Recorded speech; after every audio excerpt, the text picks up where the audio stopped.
My name is Alan Loader. As some of you know, I recently published a Greek-English lexicon in electronic format as a module for the Word Bible software program called Vocabulary of the Greek New Testament Student Edition. I'll talk more about this in another video. In this video, I want to share with you what I learned about a word that's used in the New Testament, where in every commentary I've checked, the writer has deemed it necessary to provide some note of clarification, wherever it shows up in a passage. I'm referring to this word, gune, which is the vocative form of the word gune, woman. It occurs 10 times in the New Testament.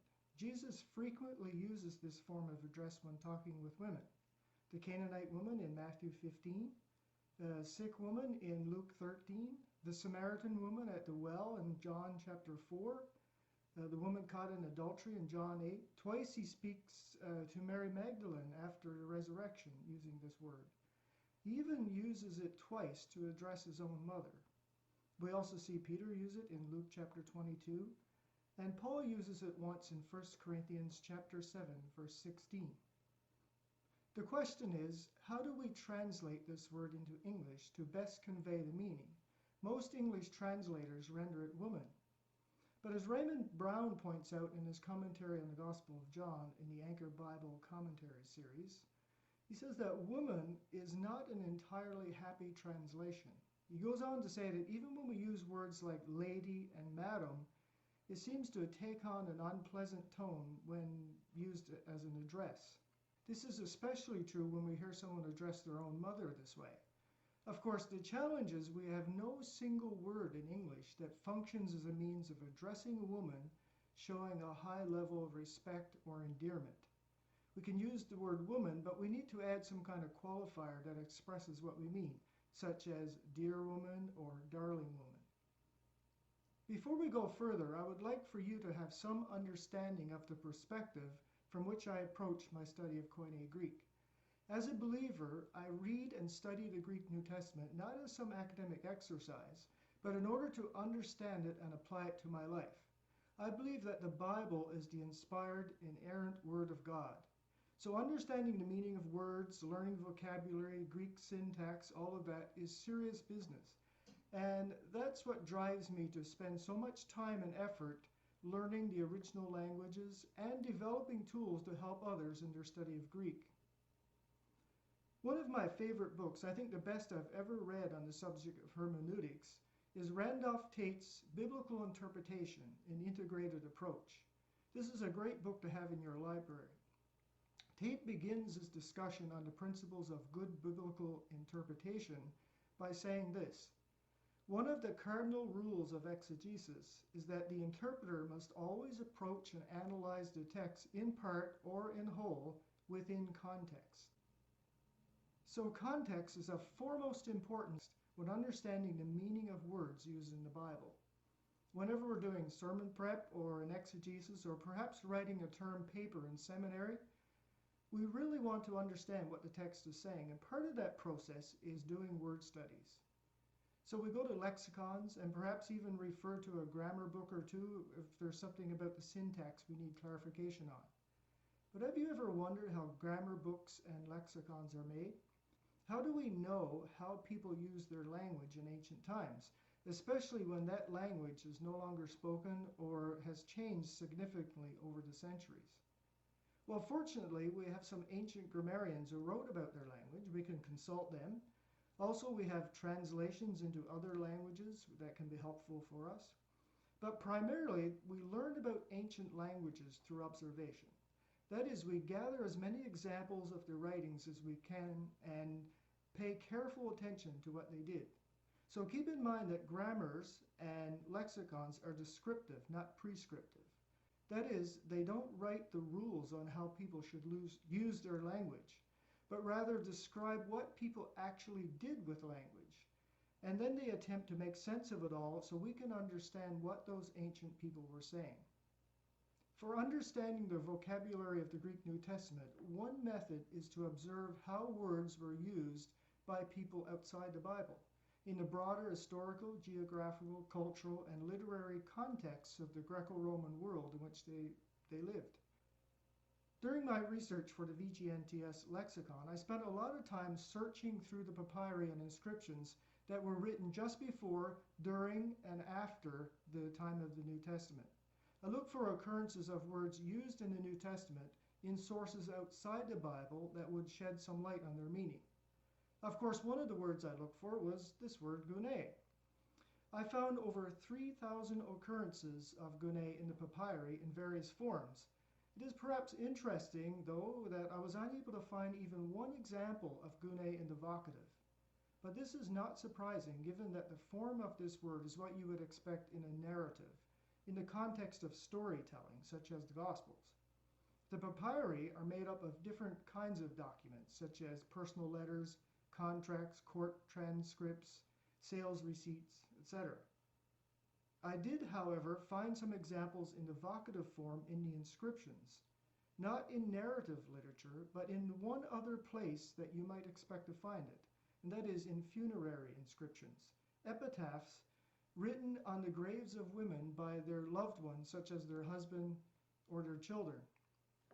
So for the purpose of this video, I want us to look at 3 examples. As we look at these, notice 2 important things, something I kept in mind when researching for the VGNTS lexicon. The first is the date of the source. We're looking for sources written as near as possible to the time of the New Testament. Second, we are looking for geographical distribution. That is, examples from various regions within the Greco-Roman world. So we're asking, how was the word used and understood in various contexts? Well, let's look at these examples. The first comes from Paros. Paros is an island in the Aegean Sea, located just south of Mykonos.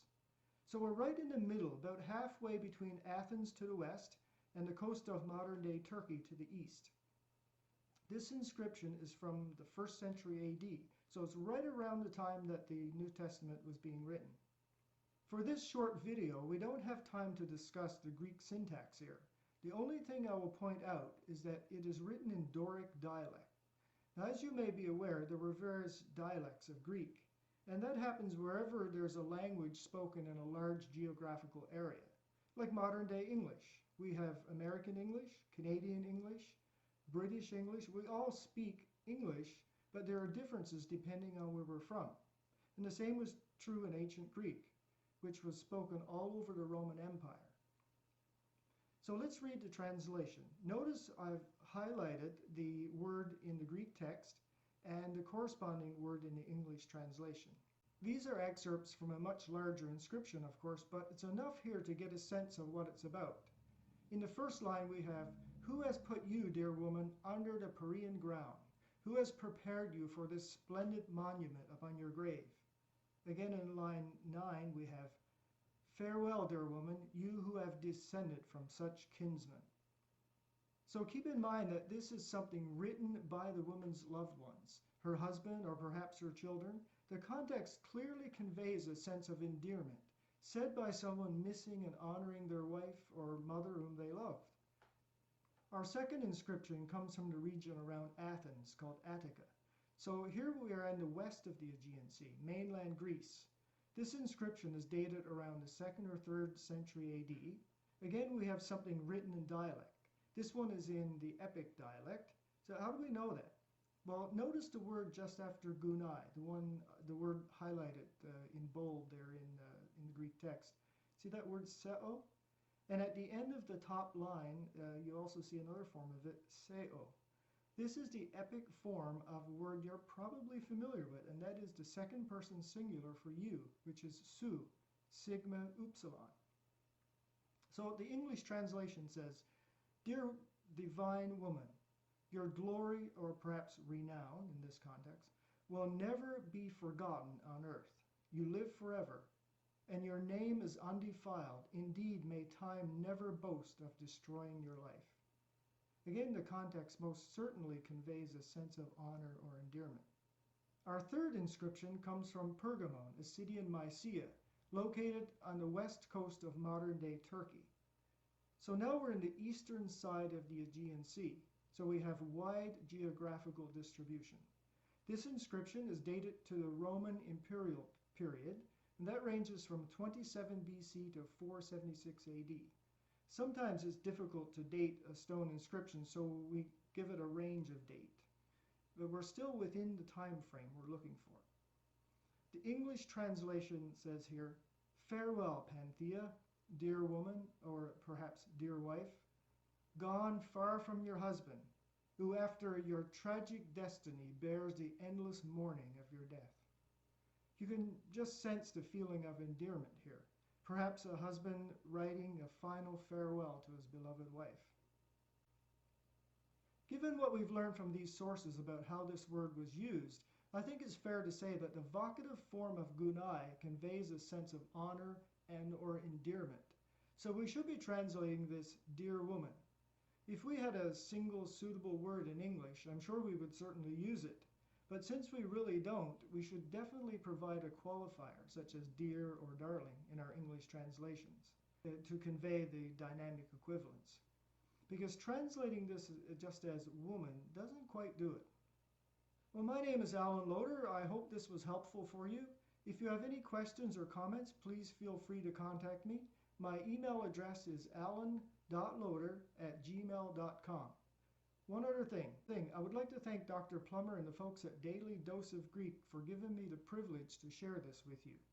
And thanks for watching.